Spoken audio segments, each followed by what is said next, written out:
Good morning. A very warm welcome. Namaste to all our participants, law students, law aspirants, legal practitioners joining us today online for our today's Sunday Law Bulletin session. It's a great pleasure to have each one of you with us here today.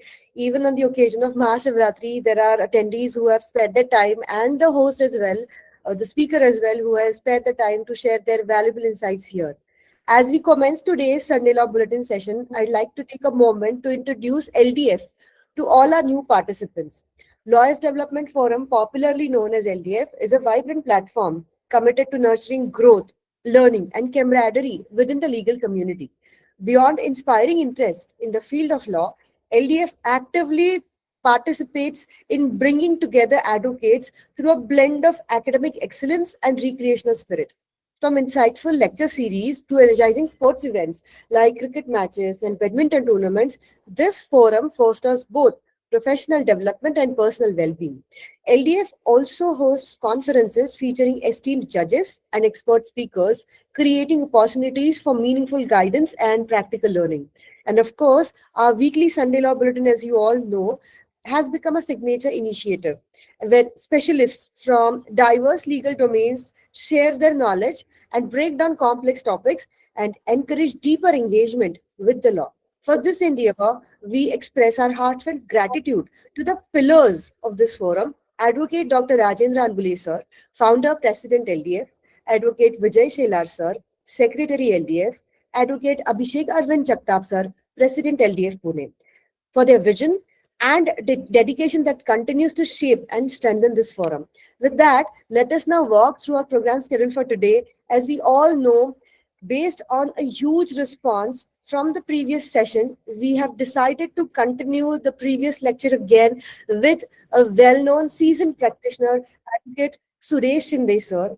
Sir is a highly respected legal professional with over 24 years of practice and experience at the Pune and Bhor courts. He holds impressive academic credentials including MCom, LLB, DTL, GDC&A, DLL and LW, CCF, and MJ. His areas of expertise spans across civil, criminal, conveyancing, family, revenue, labor, and medico-legal matters. He has also served with distinction as the ex-president of the Bhor Bar Association. We are deeply privileged to have you with us here today, sir, and it's a great privilege to share, let your knowledge be shared amongst us. With this short note, I'd like to also take a moment to divert our attention towards our subscription. We have launched our YouTube channel, and I would request all the participants, newly attended incoming participants, and the previous ones as well, to subscribe and stay connected to our YouTube channel. We are also on Instagram. Please do follow our Instagram channel and YouTube channel for future updates and events. With this, now I take this opportunity to hand over the mic to sir. Sir, you may now kindly continue. Thank you so much for the opportunity, sir. Yes. Good morning all of you. मागील तारखेला आपण सातबाऱ्याचं पूर्ण वाचन केलेलं होतं.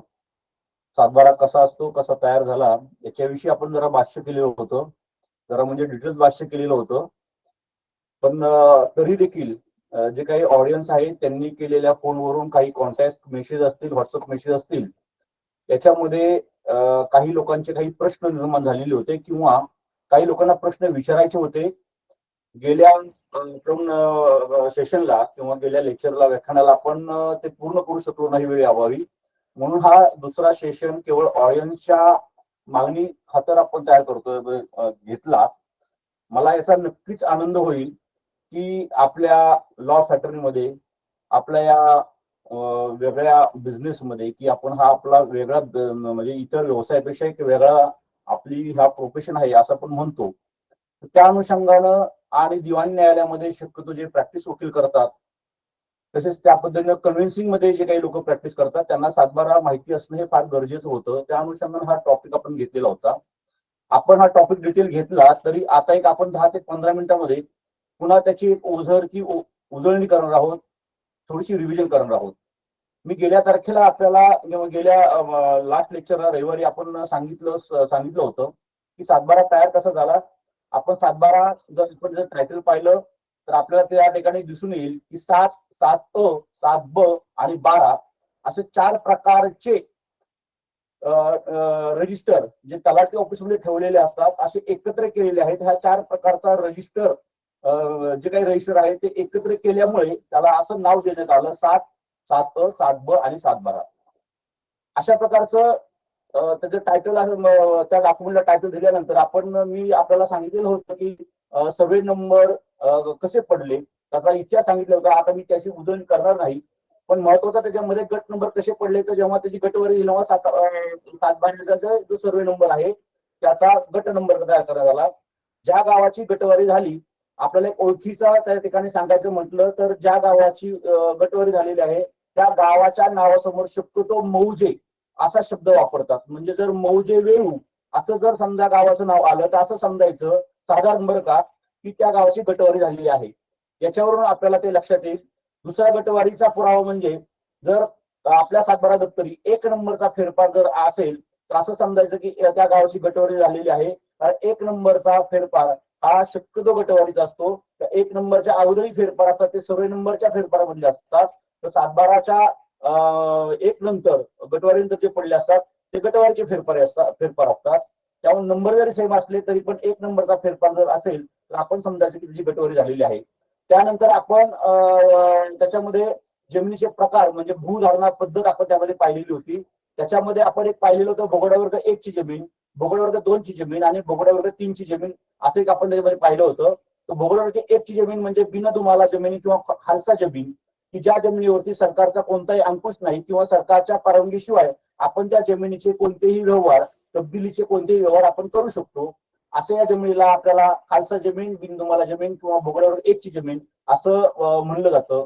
पण भोगड वर्ग 2च्या जमिनीविषयी आपल्याला थोडंसं त्यामध्ये जावं लागतं. तर याच्यासाठी की भोगड वर्ग जमीन ही आपल्याला शासनाची म्हणजे शक्यतो या ठिकाणी कलेक्टरची परवानगी घेतल्याशिवाय तहसीलदार असेल प्रांत असेल किंवा कलेक्टर असेल यांच्या परवानगीशिवाय आपल्याला कोणताही हस्तांतराचा दस्त तयार करता येत नाही. कारण त्याच्यावरती या शासनाचा काहीतरी आपण म्हणून कंट्रोल असतो किंवा त्यांचं त्याच्या संबंधित ते लोक असतात. म्हणून आपल्याला त्यांची परवानगी घेतल्याशिवाय आपल्याला त्या जमिनीचा विक्री व्यवहार किंवा कोणत्याही हस्तांतराचा दस्त करता येत नाही. तर त्याच्यामध्ये आपण महत्वाचा देवस्थान इनाम आणि इनाम वर्ग 6अ आणि ब हे 2 वर्ग जे आहेत ते आपल्याला पाहणं गरजेचं आहे. बोगडा वर्ग 2च्या जमिनीमध्ये त्या जमिनीला शक्यतो नवीन शर्तीची जमीन असंही म्हणतात. म्हणून आपल्याला 712 दप्तरी आपण पाहिलं नश अशी नोंद दिसून येते. नश म्हणजे नवीन शर्त असं म्हणजे त्यांची परवानगी घेतल्याशिवाय नवीन शर्तीची जुनी शर्त तयार केल्याशिवाय आपल्याला त्याची विक्री करता येणार नाही किंवा कोणताही दस्त करता येणार नाही. तर आपल्याला याच्यामध्ये देवस्थान इनाम आपण जमिनीचा वर्ग त्याच्यामध्ये पाहिलेला होता की ज्या जमिनी हे देवस्थानाच्या फायद्यासाठी किंवा त्याची आपण म्हणूया सेवा करण्यासाठी ज्या काही गोष्टी लागतील त्याच्यातून उत्पन्न काढून ते देवस्थानाच्या याच्यामध्ये वापर करावा अशा स्वरूपाच्या जमिनी शासनाला दिलेल्या असतात. म्हणून त्याला देवस्थान इनाम वर्ग 3च्या जमिनी असं बोलतात. त्यानंतर आपण एक पाहिलं कुलकर्णी आणि परगाणा वतन ह्याही जमिनी आता खालच्या झालेल्या आहेत परंतु त्याही जमिनी त्याच्या या वर्गामध्ये येतात.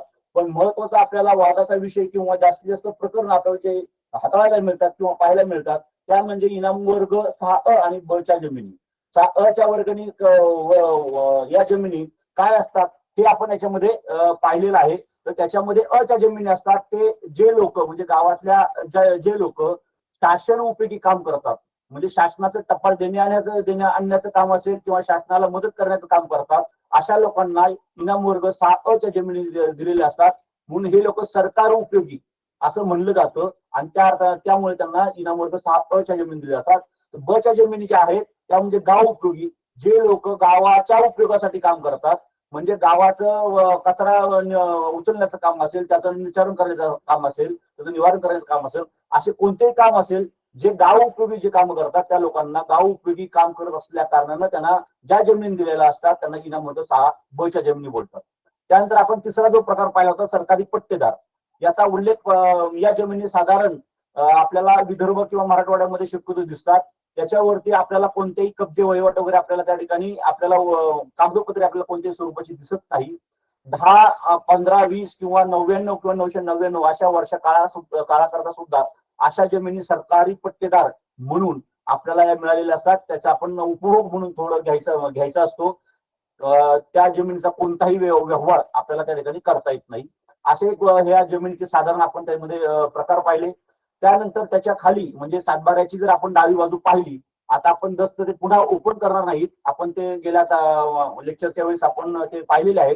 पण जी डावी बाजू आहे ती डावी बाजूमध्ये आपल्याला त्या जमिनीचं पूर्ण क्षेत्र म्हणजे वरती आपल्याला हेक्टर आर किंवा एकर गुंठे अशा स्वरूपाचं दिसेल. पण त्याच्यामध्ये आपण क्षेत्रामध्ये जर आपण खाली पाहिलं तर त्याच्यामध्ये जमिनीचा प्रकार आपल्याला दिसून येईल. त्याच्यामध्ये जिरायत, बागायत, तरी लँड वगैरे अशा स्वरूपाचं आपल्याला त्याच्यामध्ये जमिनीची नोंद दिसून येईल. बागायत जमीन असेल तर बागायतच्या त्या नावासमोर त्या जमिनीचं क्षेत्र लिहिलं जाईल. जर समजा कोरडवाहू जमीन असेल, जिरायत जमीन असेल तर त्या तेवढं क्षेत्र त्याच्यावर लिहिलं जाईल. समजा 1 एकर क्षेत्र असेल त्यापैकी 20 आपण जर बागायत क्षेत्र म्हणून करत असू, उरलेले 20 आपण त्याच्यामध्ये जिरायत म्हणून करत असू, तर बागायत क्षेत्र हे आपली 20 म्हणून नोंद झाली पाहिजे आणि जिरायत क्षेत्र हे 20 म्हणून नोंद झाली पाहिजे. हे आपण त्या ठिकाणी लक्षात ठेवलं पाहिजे. त्यानंतर आपण खालच्या बाजूला आपण जर पाहिलं तर आता याच्यामध्ये एक मुद्दा आहे की गुंठे म्हणजे 1089 स्क्वेअर फुटाचा 1 गुंठा असतो आणि 1076 स्क्वेअर फुटाचा 1 आर असतो. त्याचं दशमान पद्धत 1976च्या दरम्यान आलेली आहे. त्यामध्ये जे एकर आणि गुंठे असं जे क्षेत्र होतं, दशमान पद्धत आल्यानंतर त्याचं आपल्याला हेक्टर आणि एक आर अशा स्वरूपाचं त्याच्यामध्ये रूपांतर झालेलं दिसतं. त्यामुळे हे रूपांतरित होताना पूर्वीचं जे क्षेत्र होतं त्याच्यामध्ये आपल्याला निश्चित थोड्याफार प्रमाणात त्यामध्ये वाढ दिसते. कारण या दोन्ही मोजमापामधला जर फरक पाहिला तर 13 स्क्वेअर फुटाचा येतो. त्या स्क्वेअर फुटाच्या याने जर आपण पाहिलं तर क्षेत्रामध्ये थोडी आपल्याला वाढ दिसते. ही शक्यतो वाढ मोठ्या क्षेत्रामध्ये जास्त दिसून येते. म्हणजे 5 एकर 10 एकर असं जर क्षेत्र असेल तर त्याच्यामध्ये आपल्याला ते क्षेत्र वाढ ही मोठ्या प्रमाणात दिसून येते. त्यानंतर आपण जर खाली जर कॉलम पाहिला तर त्याच्यामध्ये आपल्याला पोटखराबा जमिनीचा प्रकार दिसून येतो. पोटखराबा अ आणि ब याच्यामध्ये आपण असं सांगितलं होतं की पोटखराबा अ म्हणजे की ज्या जमिनी आपल्याला ज्या जमिनीची मशागत करता येत नाही किंवा आपल्याला त्या पिकाखाली घेता येत नाही, त्या लागवडी योग्य नसतात. म्हणजे खडकाळ जमिनी, गवतपूर जमिनी त्याच्यामध्ये आपण पिकं घेत नाही किंवा घेऊ शकत नाही, अशा जमिनीला पोटखराबा अ च्या जमिनी बोलतात. तर पोटखराबा ब च्या जमिनी म्हणजे की ज्या सार्वजनिक हितासाठी राखून ठेवलेल्या आहेत. म्हणजे स्मशानभूमी असेल, दाहिनी असेल किंवा याच्यामध्ये देवाच्या काही सामाजिक हितासाठी आपण ग्रामपंचायत कार्यालय असेल अशा स्वरूपाच्या ज्या जमिनी आहेत त्या पोटखराबा ब मध्ये नोंदल्या गेल्या असतात. म्हणजे त्या ठिकाणी शकत नाही. म्हणजे आपण जरी गवताळ पोटखराबा अ मधली जमीन गवताची असेल तर आपण ते डेव्हलप करून आपण ते जिरायत करू शकतो किंवा बागायत करू शकतो. तशी ही जमीन मात्र आपल्याला कोणत्याही प्रकारे वापरता येत नाही आणि म्हणून त्या कारणानं त्या पोटखराबा ब मध्ये नोंदल्या गेलेल्या असतात. त्यानंतर आपण खालचा जर आपण मुद्दा पाहिला तर त्याच्यामध्ये आकार हा नमूद केलेला असतो. आपण हे पाहिलेलं होतं की आकार हा जी जमीन जिरायत असेल, बागायत असेल अशा क्षेत्राकरताच लागू होतो. तो पोटखराबा जमिनीकरता लागू होत नाही. हा पोटखराबा आकार म्हणजे हा आपल्याला शासनाला एक प्रकारे आपण जसं आपण भाडेकरूकडून आपण भाडे घेतो त्या पद्धतीने आपल्याला शासनाला हा आकारबोडी भाडे द्यायचं आहे असं आपल्याला त्याच्यामध्ये दिसून येतं. म्हणजे याच्यावरून निश्चित असं दिसेल की आपण हे शेत जमिनीचे मालक नाही, आपण त्या शेत जमिनीच्या थोडक्यात भाडेकरू टाईप आपण या स्वरूपाचा असतो आणि म्हणून आपण ती शासनाची जमीन आपण वापरत असतो किंवा वहिवाट करत असतो ती आपल्या कब्जामध्ये असते. त्या वापरापोटी त्या कब्जापोटी आपल्याला शासनाला जो काही आकार द्यावा लागतो तो आकार या कॉलम मध्ये येतो. तो पैसे रुपये आणि पैसे अशा स्वरूपाचा असतो. त्यानंतर आपण सातबाऱ्याची मधली बाजू जर पाहिली तर त्याच्यामध्ये आपल्याला भोगोटादाराचे नाव, कब्जेदाराचे नाव अशा टायटल खाली आपली नाव येते. म्हणजे जो माणूस, जी व्यक्ती ती जमीन त्या जमीनचा भोगोटा करत असेल किंवा कब्जामध्ये तेव्हा असेल त्याच्या, तर त्या लोकांची त्या ठिकाणी नावं दिसून येतात. मी ही आपल्याला सांगितलं होतं की सातबाऱ्यामध्ये जर त्या ठिकाणी मालकाचे नाव जर असं असेल तर तो सातबाऱ्यामध्ये तो एक तर लिहिण्याची चूक असेल, टायपिंग करायची चूक असेल. कारण आपण काही केल्या कोणत्याही जमिनीचे मालक नाही हे आपण लक्षात ठेवलं पाहिजे. म्हणून असा सातबारा आपल्याला आला समोर येतो. आपण काही करू शकत नाही पण ती चूक आहे आपण लक्षात ठेवायचं. पण त्याच्यामध्ये आपण जर खाली पाहिलं तर त्यामध्ये नावे आपले दिसतात आणि नावे म्हणजे कोणाची असते की ज्या व्यक्तीच्या नावामध्ये जेवढे क्षेत्र आहे त्या लोकांची नावं त्यामध्ये नमूद केलेली असतात. उदाहरणार्थ माझं नाव असेल, माझ्या कब्जामध्ये किंवा माझ्या वहिवाटीला किंवा माझ्या हिश्श्यावरती 1 एकर क्षेत्र असेल तर माझ्या नावासमोर 1 एकर क्षेत्र लिहिलं जाईल. हे क्षेत्र मला कसं आलं तर त्याच्या समोर आपले गोलामध्ये नंबर दिसतात, ते फेरफाराचे नंबर असतात. तो फेरफार आपल्याला हे क्षेत्र कसं आलं या व्यक्ती नावावरती कसं आले, म्हणजे वारसा हक्काने आलं, खरेदी खताने आलं, हक्कसोपत्राने आलं किंवा आणि कोणत्याही दस्ताने आलं, तब्दिलीच्या दस्ताने आलं, तर तो फेरफार आपल्याला त्या ठिकाणी तो तसं सांगत असतो. हा आपण ही बाब पाहताना आपण जुन्या सातबाऱ्यामध्ये आणेवारी पाहतो, ही आणेवारी आपण पाहिलेली होती. त्याच्यामध्ये मी सांगताना असं सांगितलं होतं 192 पैसा 1 रुपया अशा स्वरूपात असतं. जर आपण त्याची हिस्सेवारी केली किंवा तो जर 192 पैसे आपल्याला जर विभागायचा म्हटलं तर 4 आणे म्हणजे 25% तुमचा हिस्सा असेल तर आपल्याला त्या ठिकाणी 48 पैसे अशा स्वरूपाचा आपल्याला त्या ठिकाणी दिसेल. 48 पैसे. आणि त्याच्यामध्ये आपण असं एक उल्लेख केला होता की 12 पैशाचा 1 आणा, 12 पैशाचा 1 आणा म्हणजे 12 गुणिले तुम्ही जर 16 केले, म्हणजे 16 आण्याचा 1 रुपया असतो, म्हणजे 12 गुणिले 16 केले तर एकूण 192 पैसे असा हिशोब त्या ठिकाणी दिसून येईल. 5 आणि 4 पै, 8 आणि 2 पै, 3 आणि 4 पै अशा स्वरूपाचं त्या ठिकाणी लिखाण दिसतं. हे लिखाण लिहिताना आणीवारच्या पुढे एक मराठीतला 8 आकडा दिसतो, त्याला आपण आई असं त्या ठिकाणी त्याला म्हणलं जातं. हा त्यातला महत्वाचा मुद्दा आपण विसरता कामा नये. बऱ्याचदा फेरफार वाचताना त्याचा अर्थ काय हे लोकांना कळत नसल्याकडून त्याचं क्षेत्र आपल्याला त्या लोकांना वाचता येत नाही. आणि म्हणून याच्याकरता ती आई ही फार महत्वाची आहे. आईच्या उजव्या बाजूला आर मध्ये क्षेत्र किंवा गुंठ्यामध्ये क्षेत्र लिहिलं जाईल, तर डाव्या बाजूला हेक्टर मधले किंवा आपल्या एकर मधलं क्षेत्र लिहिलं जाईल. हा पण त्याच्यामध्ये मुद्दा लक्षात घेणं फार गरजेचं आहे. हा मुद्दा आपण महत्वाचा तो कॉलम संपल्यानंतर आता उजव्या बाजूला जो कॉलम असतो म्हणजे 7 फक्त मधला मी बोलतोय. उजव्या बाजूला त्यामध्ये इतर अधिकार कुळ किंवा खंड अशा स्वरूपाचा तो कॉलम असतो. त्याच्यामध्ये इतर अधिकार आपल्या याच्यामध्ये कोणाचे असतात, तर मी याच्यामध्ये नमूद करताना सांगितलेलं होतं की इतर अधिकारामध्ये मी जरा मुद्दामून फास्ट बोलतो की आपल्याला पुढचा सेशन आपल्याला पुढचे क्वेश्चन आन्सर कव्हर करायचे म्हणून. तर त्याच्यामध्ये उजव्या हाताला इतर अधिकारामध्ये पूर्वी एकूण म्हणून नोंद आपल्या मोठ्या घरातल्या भावाची किंवा आपल्या वडिलांची एकूण म्हणून कब्जा सदरी नोंद दिसते. परंतु त्याच्या बहिणी असतील तर त्यांची नोंद मात्र इतर अधिकारामध्ये दिसायची. त्याचपणे इतर अधिकारामध्ये आपल्याला आपण जर बँकेचं, पतसंस्थेचं, सोसायटीचं जर कर्ज घेतलं असेल तर अशा बँकांची त्यांची नावं, पतसंस्थेची, सोसायटीची नावं इतर अधिकारामध्ये आपल्याला दिसून येतात. आणि त्याच्यामध्ये कुळाचंही नाव दिसून येतं. आणि त्या याच्यामध्ये कुळ कोणत्या प्रकारचं आहे, साधे कुळ आहे की संरक्षित म्हणजे प्रोटेक्टेड कुळ आहे, अशा स्वरूपाचं त्या कुळाचं स्वरूप त्यामध्ये आपल्याला दिसून येतं. अशा प्रकारे हा 7 एवढ्या 3 कॉलम मध्ये हा विभागलेला आहे. त्यानंतर 7/12ची आपण खालची बाजू पाहूया किंवा मागची बाजू आपण जर याच्यामध्ये पाहिलं तर त्याच्यामध्ये आपल्याला 7 अ चं रजिस्टर दिसतं. 7 अ चं रजिस्टर म्हणजे कुळ वहिवाट नोंदवही. ही कुळ वहिवाट नोंदवही म्हणजे घरची जमीन कुळाने कुळाच्या ताब्यामध्ये, कुळ हक्काने कुळाच्या ताब्यामध्ये जर असेल तर त्या ठिकाणी आपल्याला 7 अ च्या रजिस्टर खाली त्या ठिकाणी नोंद दिसून येते, त्या कुळाचं नाव दिसून येतं. आणि त्याचबरोबर त्या कुळाच्या नावाच्या शेजारी आपल्याला रीत हा कॉलम दिसून येतो. रीत ही कॉलम आपल्याला ही बाब स्पष्टपणे सांगते. ते सांगताना मी आपल्याला असं सांगितलं होतं तर जर कब्जेदार किंवा वहिवाटदार स्वतः जमीन कसत असेल तर त्या ठिकाणी कुळाच्या नावाच्या ऐवजी खुद्द शब्द येतो. काही ठिकाणी खुद्द स्पष्ट लिहितात, काही ठिकाणी फक्त कुळ लिहितात. आणि त्याच्यासमोर रीत या कॉलम मध्ये मात्र 1 आकडा येतो. जर कुळ हा पैशा स्वरूपात मूळ मालकाला जर त्या ठिकाणी खंड देत असेल किंवा त्याचा तो हिस्सा देत असेल, त्याला सांगितलेला तर रीत या कॉलम मध्ये 2 आकडा येतो. आणि जर तो नगदी पिकामध्ये जर तो देत असेल त्या ठिकाणी खंड असा शब्द येतो, खंडाने असा शब्द येतो आणि त्याच्यासमोर 3 आकडा येतो. पण आता हे झालं 7 अ चं रजिस्टर. पण मालक आणि कुळ यांच्याशिवाय किरायतेसम जर कोणती जमीन कसत असेल तर त्या ठिकाणी रीत 4 असं नाव येतं.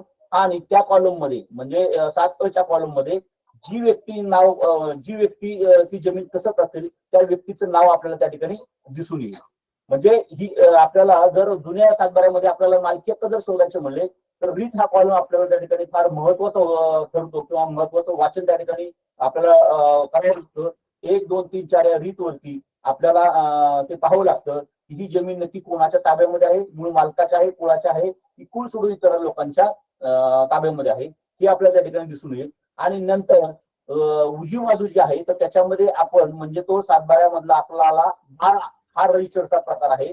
त्याच्यामध्ये पीक पाण्याची नोंदवही म्हणजे तो 12 असतो. तर त्याच्यामध्ये आपण वर्षानुवर्ष म्हणजे त्या पर्टिक्युलर वर्षाला कोणत्या प्रकारचं पीक घेतलं याच्यावरून आपल्याला त्या ठिकाणी नोंद दिसते.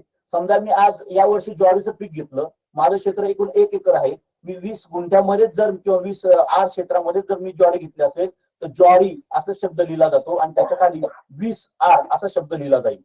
जर उरलेले 20 जर असेल त्याच्यामध्ये समजा रस्ता पड असेल किंवा विहीर पड असेल किंवा काय अजून कोणत्या स्वरूपाचे असेल तर समजा विहीर पड असेल तर विहीर पड 2 आर असं लिहिलं जाईल. म्हणजे एकूण 40 आरचं विभाजन कोणत्या पिकाखाली कसं झालेलं आहे त्या ठिकाणी आपल्याला ते दिसून येईल.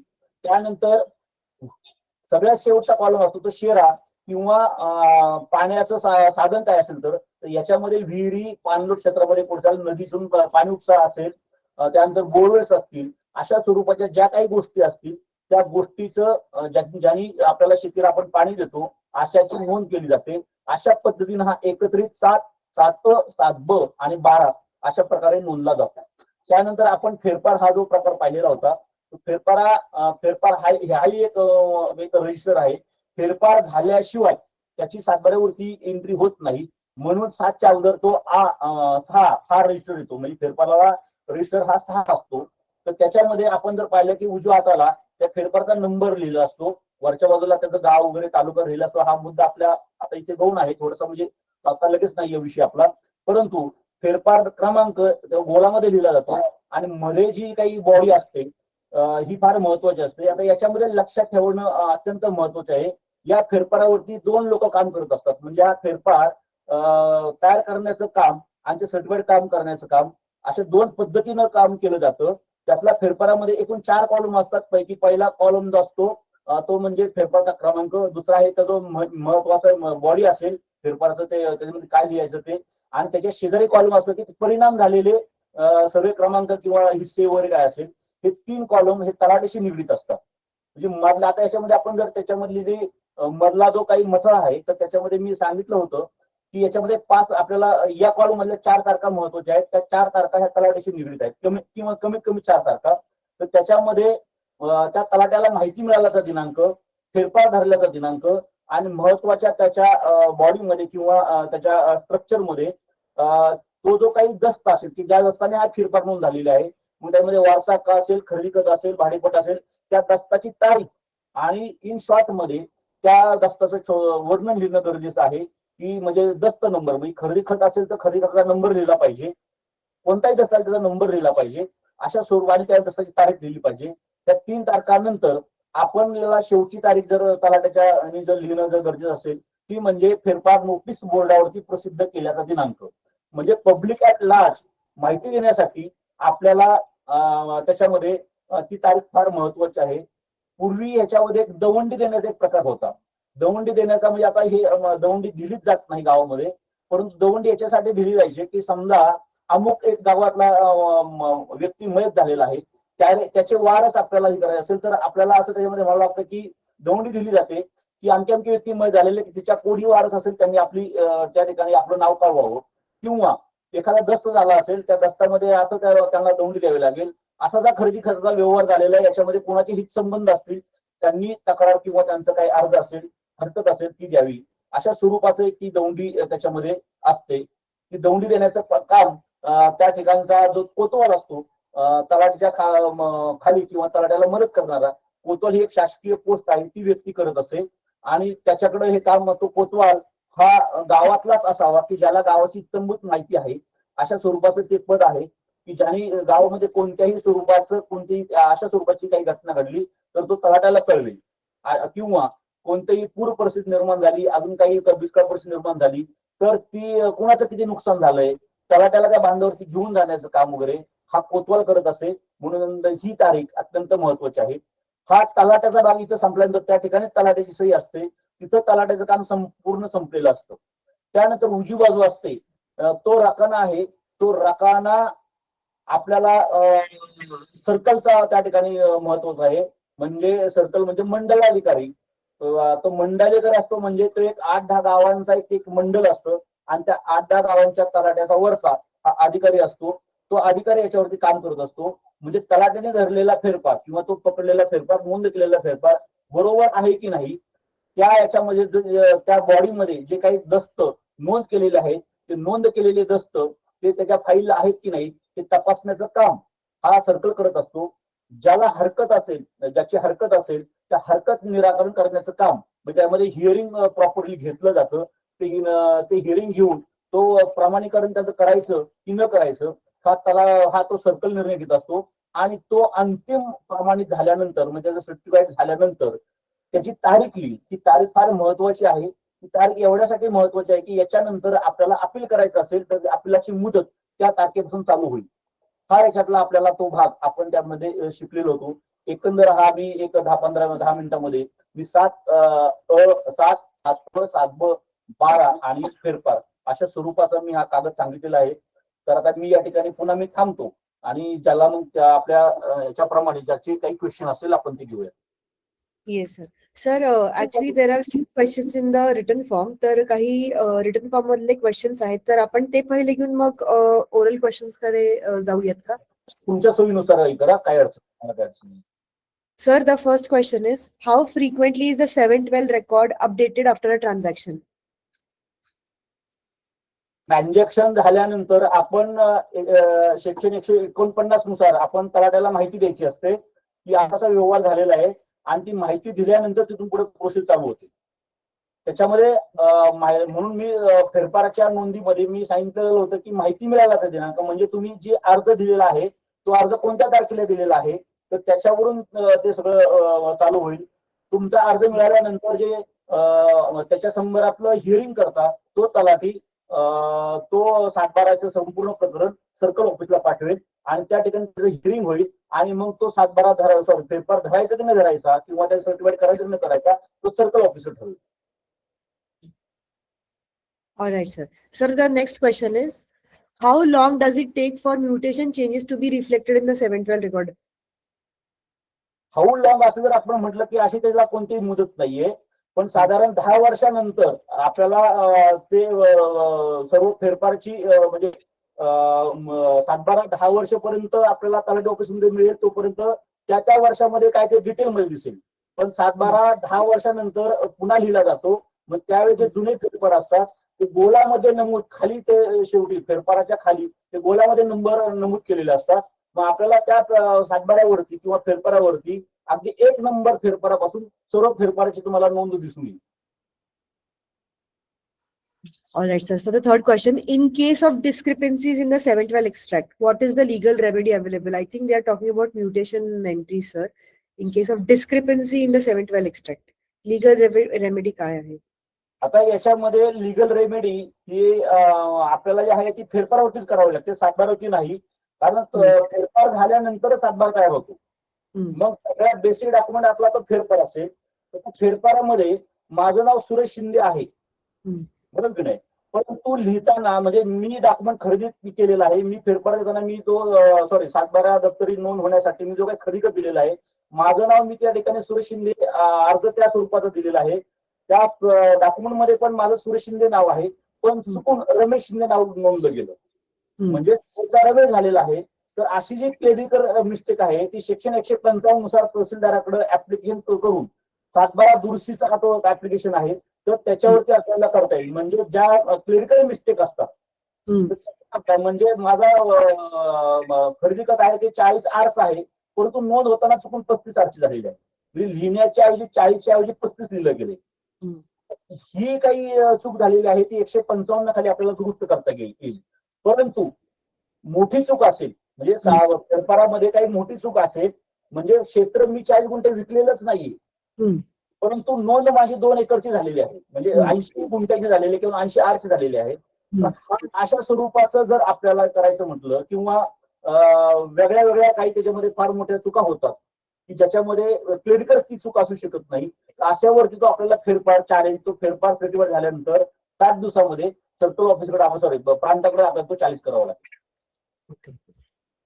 Yes, sir. So the last question for the written form, what is the procedure to correct errors in a digitally issued 712 extract? I think sir तुम्ही आता ते नमूद केलं आहे. परंतु डिजिटलचं मी आपल्याला सांगतो मी गेल्या लेक्चरला सांगितलेलं होतं की डिजिटलचं हे काम करताना ते काही टायपिंगला जे काही लोक एम्प्लॉई केलेले होते तर ते 10वी 12वी किंवा ग्रॅज्युएशन वगैरे झालेले लोक होते त्यांना साधी नावं पण शक्यतो वाचता येत नव्हती कारण पूर्वीची नावं ही एक वेगळ्या याच्यामध्ये असायची. आत्ताच्या नावामध्ये पण फरक दिसतो. ते जे काही नावच असेल ते नाव जर त्यांना वाचता दिसत नसेल किंवा त्यांनी ते कधी ऐकलेलं नसेल आणि टायपिंगची एक मिस्टेक त्याच्यामध्ये होती, अशा स्वरूपाच्या चुका भरपूर झालेल्या आहेत. आणि अशा स्वरूपाच्या चुका सुरुवातीला तलाट्यानेच त्याच्या ऑफिसमध्ये करावेत आणि ते स्वतः करावेत असं होतं, परंतु आता पुन्हा आपल्याला त्या चुका तहसीलदाराकडे प्रकरण दाखल करून त्या दुरुस्त कराव्यात असं निर्देश देण्यात आलेले आहे. Understood, sir. Sir, those are all the written forms. Now, what we will do is I quickly turn on the microphone. ज्यांनी टाइप केलेले आहे chat box मध्ये, I would request all those participants to kindly raise their hand and ask questions. We have, sir, one attendee, Nanda Kumar, sir. Please unmute yourself and ask the question to sir. Yes. Yes. Thank you sir तुमच्या lecture बद्दल. माझं question असं आहे की 7/12 इतर अधिकारामध्ये एखाद्या third व्यक्तीला वहिवाट म्हणून जमीन दिलेली आहे, तर तो व्यक्ती आता ती मालकी म्हणजे असं दाखवतो की मीच त्या जमिनीचा मालक आहे. तर असं काय खरं आहे का? वहिवाट इतर अधिकारामध्ये मालकी हक्क किंवा हे दाखवू शकतो ओनरच्या कम्पॅरेटिव्हली? मतलब ओनर वेगळा आहे, पण तो ओनरला असं बोलतोय की 7/12 ज्याचं नाव आहे त्याला बोलतो की ही माझी जमीन आहे. वहिवाट पण ती नोंद झालेली वहिवाट इतर अधिकारामध्ये त्या कॉलम मध्ये. इतर अधिकारामध्ये मी मगाशी बोलताना बोललो की इतर अधिकारामध्ये नोंदी कशा होतात. इतर अधिकारामध्ये ज्या व्यक्तींची नावं येतात त्याचा फेरफार पण आपल्याला वाचायला लागेल. जर कोणत्याही फेरफाराशिवाय आले असेल तर ते पोकळीचं नाव आहे असं आपल्याला समजावं लागेल. आणि हे पोकळीचं नाव कसं आहे तर हे आपल्याला तहसीलदार कचेरीमध्ये अर्ज दाखल करून ते आपल्याला सिद्ध करावं लागेल. पण इतर अधिकारामध्ये मी म्हणल्याप्रमाणे कुळाची नावं नोंद होतात. आपले जे कोण बहीण असतील किंवा आपण काही कर्ज प्रकरण वगैरे घेतलं असेल इतर अशा लोकांची नाव होतात. परंतु प्रत्येकाचं नाव येताना म्युटेशन एंट्री सह येतं. त्याला अपवाद काही गोष्टी आहेत विदाउट म्युटेशन एंट्री इतर अधिकारामध्ये नाव येण्याचं. तर त्याच्यामध्ये समजा आपण म्हटलं होतं की जे ऍक्विजिशन नॉर्मली होतं तर त्याच्यामध्ये महामंडळांचं ऍक्विजिशन होतं की जसं की आपण कंपन्या करता जे काही महामंडळ आहे औद्योगिकरणाचं, तर त्यासाठी जे महामंडळ आहे त्यांना जर ऍक्विजिशन करायचं असेल तर ते विदाउट म्युटेशन एंट्री न त्या ठिकाणी ही संपादित होण्याची शक्यता आहे. अशा स्वरूपाचं किंवा त्यांच्या नावाचं त्या ठिकाणी म्युटेशन पडते. आपल्या केसमध्ये ती व्यक्ती कशी आलेली आहे हे आपल्याला शोधावं लागेल. जर ती मालक नाही आहे तर नक्कीच, कुळ नाही नक्कीच, मग आपल्याला त्याचं जुन्या दप्तरी म्हणजे 7/12 दप्तरी म्हणजे आता या ठिकाणी कुळही नाही आणि मालकही नाही. जर याच्यामध्ये जर इतर व्यक्ती जमीन कसतोय असं दिसत असेल तर त्यांनी स्वतःहून एकतर वहिवाटी केस दाखल करायला पाहिजे. आता ती सवलत आता दिली जात नाही. वहिवाटी ज्याच्या याच्यामध्ये वहिवाट आहे अशा लोकांनी मला माझी वहिवाट आहे म्हणून माझी त्या ठिकाणी नोंद घ्या आता ते करता येत नाही. पण पूर्वी अशा केसेस व्हायच्या. वहिवाटी खाली जर जमीन असेल तर ते म्हणायचे की माझी वहिवाट अशी नोंद करा आणि मग त्याच्या वहिवाटीने तो क्लेम करून ते मालक सदरी येण्याचा प्रयत्न करायचे. परंतु आपल्याला त्या व्यक्तीचं नाव कसं आलंय हे तपासावं लागेल.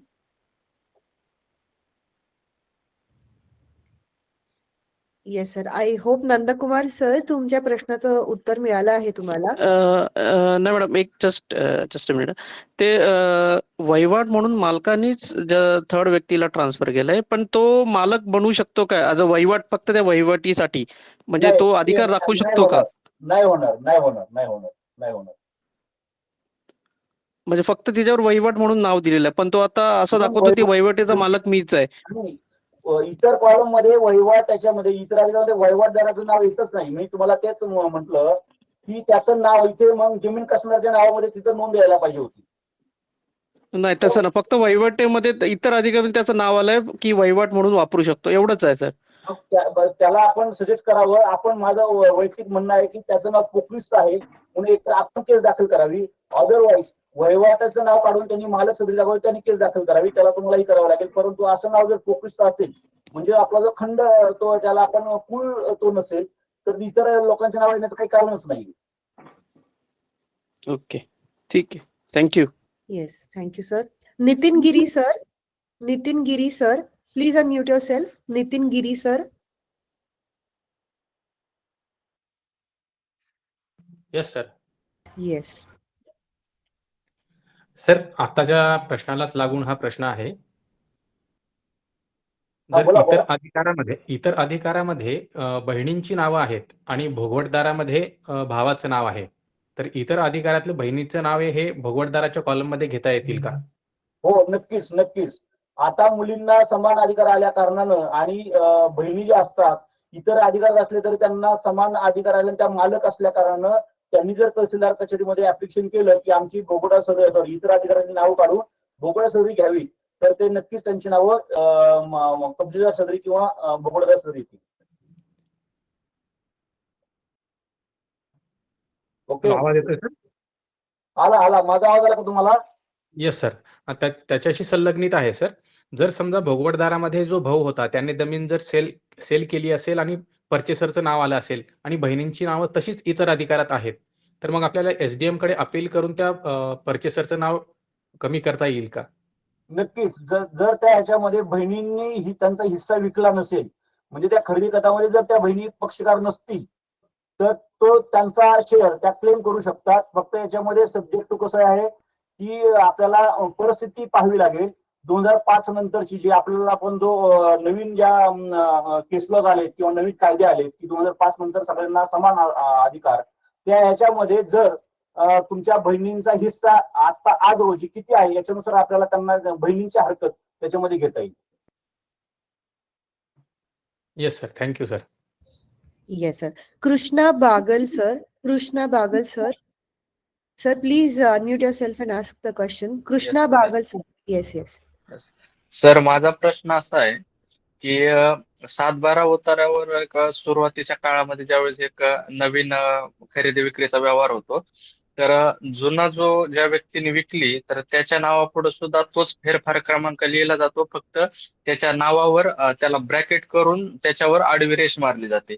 आणि जो माणूस खाली नवीन ऍड झालाय ज्याने ती जमीन विकत घेतली तर त्याचंही नाव तिथं खाली ऍड केलं जातं आणि त्याच्या समोर सेम वरचा जो फेरफार क्रमांक आहे तोच लिहिला जातो. पण मी जो प्रश्न विचारतोय त्याच्यामध्ये असं झालेलं आहे की त्या एका गट नंबर मध्ये ज्या व्यक्तीने जमीन विकली तर त्याच्या नावावरही काट आहे आणि ज्या व्यक्तीने विकत घेतली तर त्याच्या नावालाही ब्रॅकेट करून तिथं सुद्धा काट मारलेला आहे. तर अशा परिस्थितीमध्ये आता ही जमीन नेमकी कोणाच्या नावावर आहे असं गृहीत धरायचं आणि त्या जमिनीची नक्की स्थिती काय आहे असं समजायचं आपण. तर याच्यामध्ये आपल्याला खरेदी खत देण्यापूर्वी परिस्थिती काय होती ही पाहिली पाहिजे. जी व्यक्ती त्या ठिकाणी आलेली असेल, ने समजा ब ला जर विकली असेल तर तो व्यवहार रितसर होईल. पण मूळ मालकाने ला विकली आणि नंतर मूळ मालक चं नाव 7-12 दप्तर आलं आणि त्याचं काट मारलं, त्यांनी मात्र विकले नाही आणि मात्र मूळ मालक पुन्हा ब ला जमीन जर विकत असेल तर बनी केलेला व्यवहार हा बेकायदेशीर असेल किंवा नल अँड व्हाईड असेल. अशा व्यक्तीला आपल्याला त्याच्याकडे तो पोकिस्ट आहे अशा स्वरूपाचं त्याच्यामध्ये केस दाखल करून त्याचं नाव आपल्याला कमी करता येईल.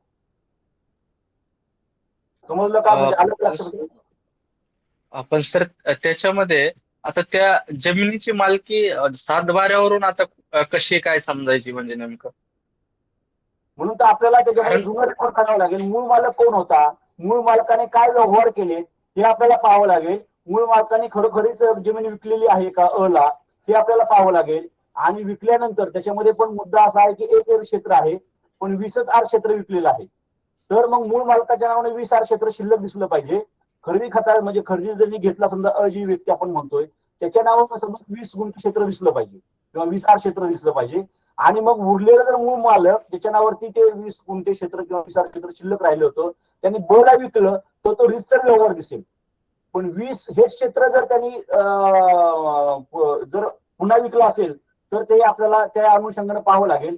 आता याच्यामध्ये छोटा मुद्दा येतो की 40 आर पैकी 20 आर क्षेत्र विकलेलं आहे, 20 आरच्या चतुर्षम त्या ठिकाणी पाहावे लागतील.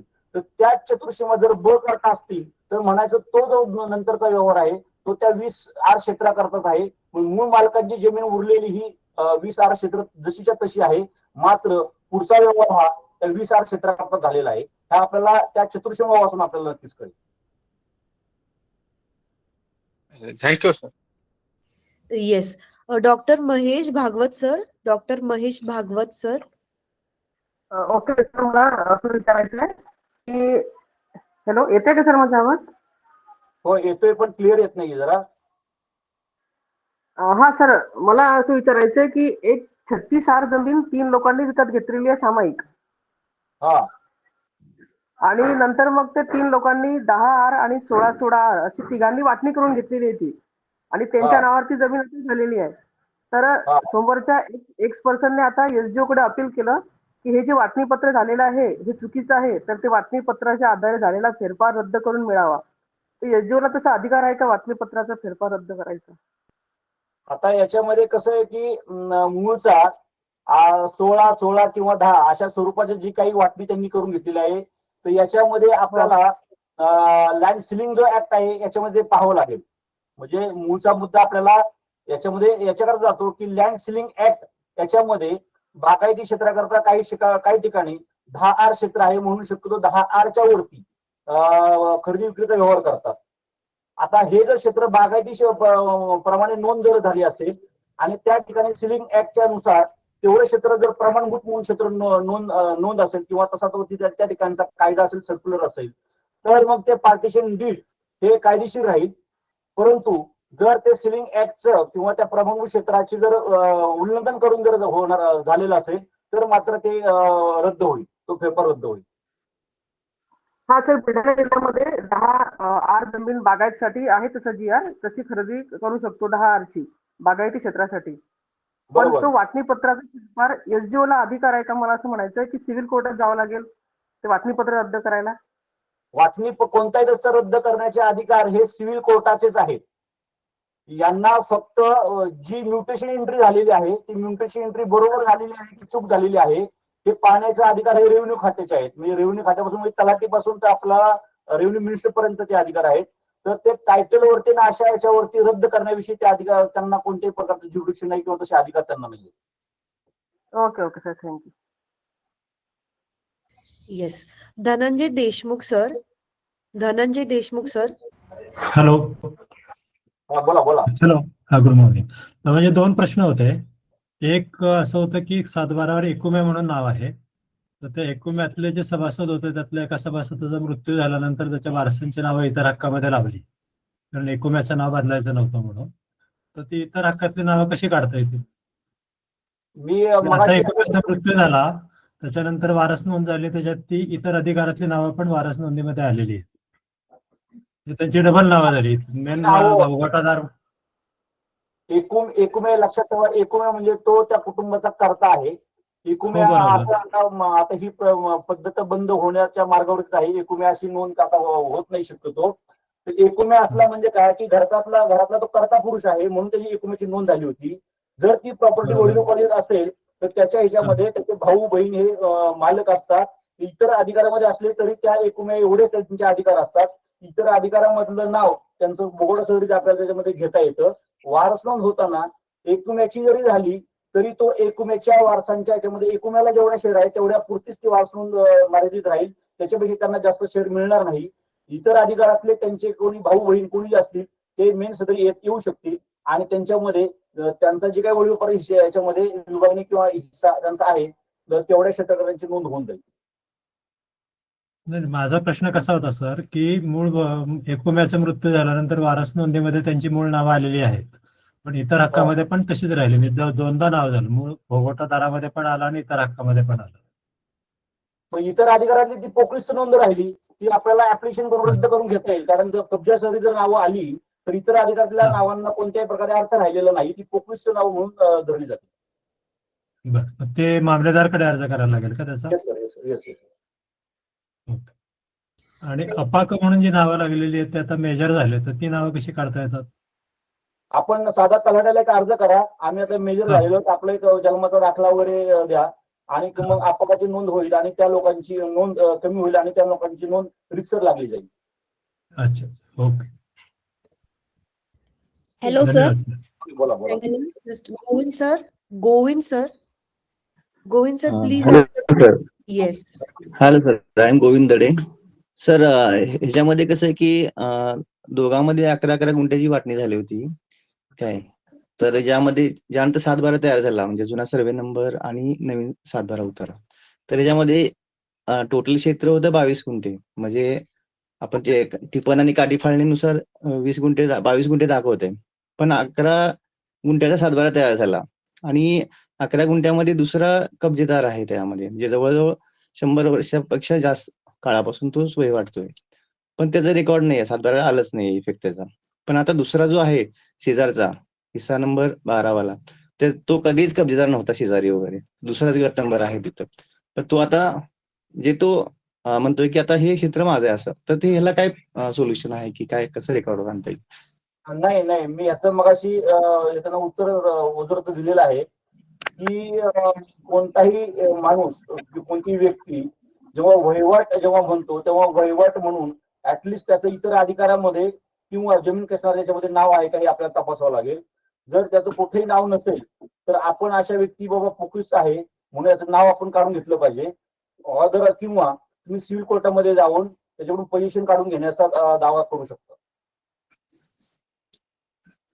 अच्छा, नाही म्हणजे एक बेसिस काय असेल त्याला, म्हणजे असं म्हणायचं ग्राउंड काय असेल आपलं? आता ती नोंद कशी झाली आता याच्यावरती आपल्याला तेव्हा नोंद कशी झाली तर मी गेल्या याच्यामध्ये उदाहरण दिलेलं होतं की ज्यावेळेस तशा नोंदी झाल्या तर त्याच्यामध्ये कन्सर्न जो तलाठी होता तर तलाट्याला थोडेसे काही केलं तर अशा नोंदी पण व्हायच्या. त्याचा कधी काही संबंध त्या व्यक्तीचा नसायचा, परंतु तो तलाठी अशा नोंदी करून घ्यायचा. तर मग ह्या पोक्रीच्या नोंदी होत्या आणि पोक्रीच्या नोंदी किंवा आपले कोणी वाडवडील असतील, आपल्याला ती जमीन करता येत नसेल किंवा त्या आपण जमिनीवरती कधीच गेलेलो नव्हतो म्हणून त्या व्यक्तीने त्या आपल्या जमिनीवरती अतिक्रमण केलं असेल आणि अतिक्रमण ती त्याच्या ताब्यामध्ये घेतली असेल. आपण हे लक्ष न दिल्या कारणानं आपल्याला ह्या गोष्टी त्याच्यामध्ये पुन्हा आपल्याला तोंड द्यावं लागतं. मग अशा केसमध्ये आपल्याला सिव्हिल सूट दाखल करावं लागेल की त्याच्याकडून पोझिशन काढून घेतलं पाहिजे. आणि शेजारच्याने जर त्याच्यामध्ये ताबा जरी केला असेल तर अतिक्रमणाची केस होईल. म्हणून आपल्याला इन्क्रोचमेंटचा सूट दाखल करून त्याचा ताबा त्या ठिकाणी इन्क्रोचमेंट काढून द्यावा लागेल. नाही, मला काय विचारायचं आहे की आता हे रेकॉर्डला आलेलं नाही आहे, म्हणजे 22 गुंठे जे आहे, म्हणजे ऍक्च्युअली टिपण आणि टिपण बुक मध्ये जे आहे त्या मोजमापनुसार ना, तर ते रेकॉर्ड कसं आणता येईल 22 गुंठे असं? तुम्ही सातबारा करता एंट्री करता नोंद द्या त्यानुसार मग ऍप्लिकेशन द्या तलाट्याला आणि त्यांना सांगा की अशी आमची ही आहे त्याची नोंद करा. Okay okay, thank you sir. NS म्हणून 2 इनिशियल्स आहेत. Please unmute yourself. NS. Parveen Pargane sir. Parveen sir, please unmute yourself. Parveen Pargane sir.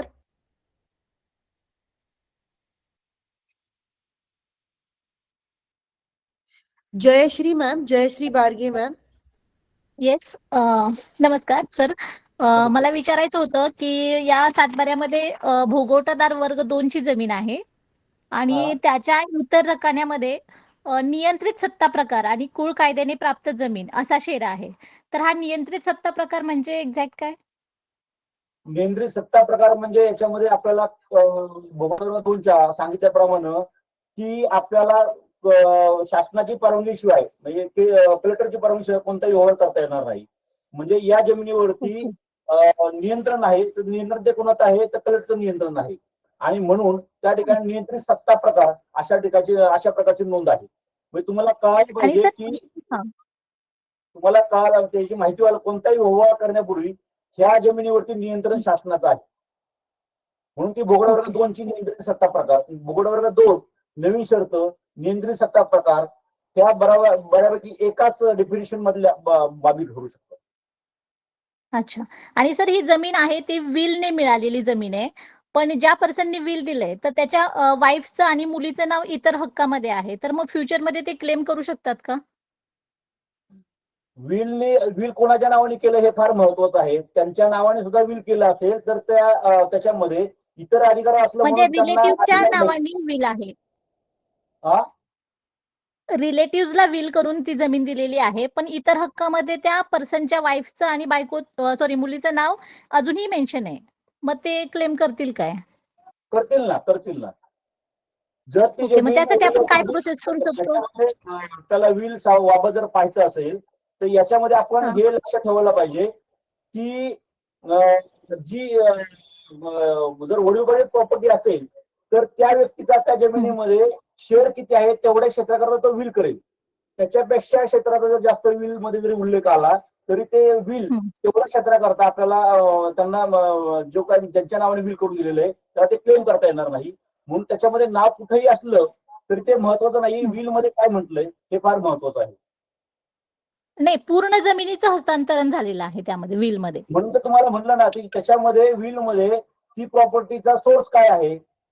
जो वडीलपार्जित असेल त्याला मुलगा मुलगी कोणी असेल आणि विल मात्र तिसऱ्या माणसाच्या नावाने करून दिलं असेल. पण वडीलपार्जित हम्म. असेल तर त्याच्या मुलीचं शेअर त्याच्यामध्ये आहे ना, त्या मुलीच्या शेअरचं तो विल करणार नाही. आणि केलं असेल तर ती अच्छा. मुलगी ते विल कॅन्सल घेणे करा किंवा कोर्टामध्ये चॅलेंज करेल. ओके, मग यासाठी आपल्याला हक्क सोडपत्र करावं लागेल का?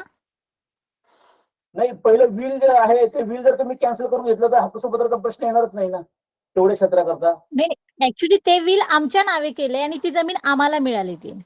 हो, हा, मग ते प्रिव्हियस जी नावं आहेत तर ते परत येऊ नयेत यासाठी विचारायचं होतं की ते हक्क सोड करावं लागेल का आपल्याला? त्याचा सोर्स काय आहे ते फार महत्वाचं आहे. तर ऍक्च्युली ती त्याच्यामध्ये पूर्वीची जमीन आमचीच होती, पण काही कारणास्तव ती जावई या रिलेशन मध्ये दिली होती काहीतरी प्रॉब्लेम झाल्यामुळे, आणि असं ठरलं होतं की ती काही वर्षानंतर अपाक म्हणजे अज्ञान होते जे पर्सन होते ते मेजर झाल्यानंतर रिटर्न दिली जावी. मग ते मेजर झाल्यानंतर ही जमीन रिटर्न मिळाली. काही केलं तरी मी तुम्हाला त्याचा सोर्स ऑफ टायटल काय आहे हे आपल्याला पाहावं लागेल. ती वडीलोपार्जित ओके. आहे का, त्यांची सेल्फ अकॉर्ड प्रॉपर्टी आहे का हे आपल्याला पाहावं लागेल. आणि मग त्याच्यामध्ये आपला क्लेम खरा बसतोय हे त्याच्यामध्ये तपासावं लागेल. अच्छा अच्छा, ठीक आहे. आणि अजून एक क्वेश्चन आहे सर. एक जमीन आहे की ती देवस्थानची जमीन आहे, पण गेले 5-6 पिढ्या त्या ओनरशिप मध्ये आमचं नाव होतं, पण मागच्या 4 वर्षापूर्वी ते नाव इतर हक्कामध्ये गेलंय आणि त्या देवस्थानचं नाव भोगवटादार मध्ये आलंय. तर त्यामध्ये तर ती जमिनीची केस चालू आहे की? येस. देवस्थान इनामचं ते ट्रस्ट रजिस्टर आहे का? हा, म्हणजे ऍक्च्युली ती गावातील जानाई ट्रस्ट म्हणून आहे आणि त्यांचे असं मत आहे की आता ती जमीन रिटर्न दिली जावी. आणि हे जे लोक आहेत म्हणजे इन्क्लुडिंग आम्ही सुद्धा, तर त्या लोकांचं असं मत आहे की गेले 7 पिढ्या ती जमीन आमच्याकडे आहे तर ती रिटर्न दिली जाणार नाही. त्या बदल्यात जो खंड आहे तो आम्ही म्हणजे एनी टाइम द्यायला तयार आहे. आता जानाई जे तुम्ही नाव बोलताय त्याचं मी म्हणतो ट्रस्ट नोंद केलेली आहे का? आय थिंक आत्ता असेल, प्रिव्हियस तर नाहीये. मग तुम्ही लोक त्याच्यामध्ये जर ते ट्रस्ट रजिस्टर असेल तर तुम्ही त्याच्यामध्ये ट्रस्टी म्हणून असाल आणि म्हणून ट्रस्टीची नाव इतर अधिकारामध्ये आली. काही ठिकाणी ते ट्रस्टच्या नावाच्या खाली पण घेतात. ते आपल्याला ते रजिस्टर आहे नाही वगैरे हे सगळ्या गोष्टी पाहाव्या लागतील. ओके, ठीक आहे. Thank you. Yes, ma'am. Leena Borde, ma'am. Leena Borde, ma'am. Please unmute yourself. Leena Borde, ma'am.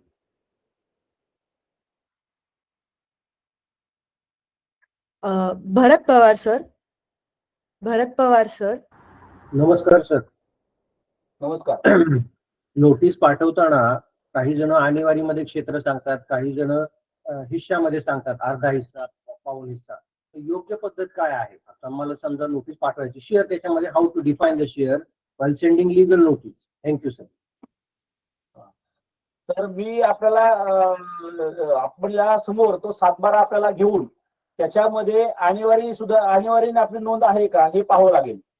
आता हे समजा आपण जेव्हा म्हणतो 4 आणे माझा हिस्सा आहे, तर 4 आणे आपल्याला जर विक्री करायचं म्हटलं तर त्या ह्याच्यामध्ये किंवा त्याची वासवणूक करायची म्हटलं तर त्या व्यक्ती त्या 4 आण्यांमध्येच व्हायला पाहिजे. हा त्यातला महत्वाचा मुद्दा आहे. आपल्या वडिलांचा किंवा आपल्या वडिलांचा शेअर किती होता त्याच्यानुसार आपल्याला ती आणेवारी कॅल्क्युलेट करून आपल्याला त्याच्यामध्ये ते क्षेत्र आपल्याला कोणत्याही व्यवहाराने आपल्याला तब्दील करता येईल. 4 आण्यामध्ये आपला 4था हिस्सा असेल म्हणजे 12 पैसे एवढाच आपला त्याच्यामध्ये हिस्सा येईल. मग आणेवारीमध्ये आपण विकताना आपला त्या एकूण प्रॉपर्टी मधला 12 पैसे एवढाच आपल्याला त्याच्यामध्ये शेअर विकता येईल. आणि क्षेत्रामध्ये जर त्याच्यामध्ये उल्लेख असेल तर 40 भागिले आपल्याला 4 करावे लागतील. मग आपल्या याच्यावरती काही 10 क्षेत्र आलं मग तेवढ्या 10 क्षेत्र आपल्या त्यामध्ये विक्री करता येईल. मग नोटीस पाठवताना तुम्ही ही काळजी घेतली पाहिजे ज्याच्यावरून आपल्याला टायटल आलेलं आहे त्याच्या नावावरती क्षेत्र किती होतं.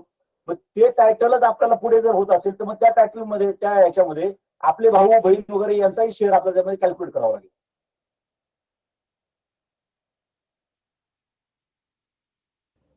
Hello. Yes, sir. Bharat, sir, I hope that answers your question. Yes. Khalid Fir, sir. Khalid फेर सर. सर कुर रजिस्टर उतारा कसा तपासायचा? सर्वे नंबर टाकावे लागतील की नावानुसार तपासायचा असतो? कुळला तुम्हाला सर्वे नंबरही टाकू शकता आणि नावही टाकू शकता. त्याला दोन्ही तसं हे आहे. कुळ फक्त सर्वे नंबर टाकला की त्याच्यामध्ये कुळासह मालकांची पण नावं येतील. म्हणून तलाठी ऑफिसमध्ये स्पेसिफिक 7अ चं रजिस्टर तपासलं तर त्या 7च्या रजिस्टर मध्ये तुम्हाला फक्त कुळाची नावं दिसून येतील. सर्वे नंबर टाकून भेटतील ना? हो, मिळतील ना. Okay, thank you sir. LM Jadhav sir. LM Jadhav sir.